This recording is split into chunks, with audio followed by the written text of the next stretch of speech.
Mas Pak Hasto Ganjar bilang Pak Mahfud pernah menyarankan Pak Mahfud untuk mundur karena ada konflik of interest pas maju Golkar. Gimana tanggapan Mas? Ya kalau menteri-menteri dari PDI Perjuangan ya kita harus melihat bahwa kepentingan bangsa dan negara di atas segalanya. Jadi meskipun ada yang pernah mengatakan kami sudah siap angkat koper, tapi buat ibu kan stabilitas pemerintahan ini kan sangat penting. Karena ujung-ujungnya kan rakyat. Pemilu itu sudah biasa kita ikuti setiap 5 tahunan kita udah ikut pemilu. Sehingga yang penting adalah bagaimana meningkatkan kualitas pemilu itu. Menteri bertanggung jawab pada rakyat, pada bangsa dan negara. Sebagai pembantu presiden, kepentingan rakyat akan diutamakan.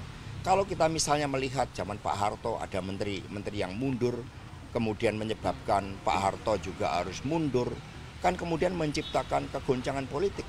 Kalau ada pihak-pihak ketiga yang memanfaatkan kegoncangan itu, PD Perjuangan lebih mementingkan kepentingan rakyat, bangsa, dan negara.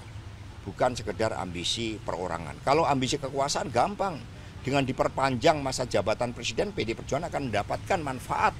Tetapi yang dilakukan kan menjaga konstitusi, menjaga demokrasi, menjaga kedaulatan rakyat. Itu pelajaran terbaik bahwa di dalam politik itu harus setia pada jalan konstitusi yang telah disepakati bersama. Jangan manipulasi konstitusi, apalagi manipulasi hukum.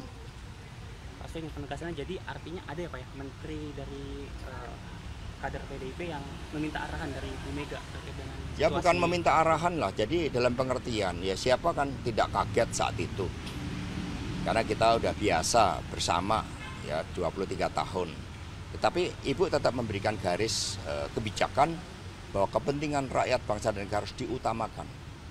Kalau kepentingan elektoral kan rakyat yang akan menentukan. Sejauh-jauhnya intimidasi dilakukan, aparat tidak netral. Pengalaman masa Orde Baru menunjukkan justru terjadi arus balik.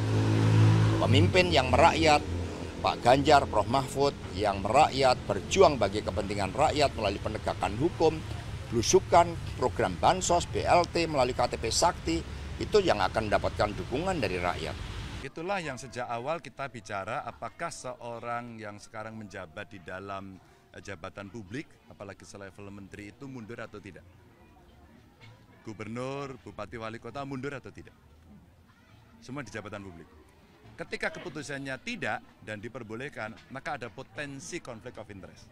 Kami berdiskusi juga dengan Pak Mahfud pada soal ini. Itu ada potensinya loh, gitu. Kita mesti hati-hati. Mampu nggak kita menjaga diri kita untuk bisa netral dan tidak menggunakan fasilitas, itu aja. Nah, dengan beberapa kejadian orang menggunakan fasilitas, menggunakan alat transportasi, alasannya kunjungan kerja, tapi di sana kampanye, kan rakyat bisa melihat itu. Maka kita sedang mengambil risiko itu. Maka saya sarankan mundurlah, rubahlah aturan, gitu. Termasuk Pak Mahfud. Jadi kita udah diskusi dengan Pak beliau pada soal-soal ini. Agar fair, lebih baik mundurlah. Kalau aturannya mau dibuat lebih bagus, pasti rakyat akan lebih senang.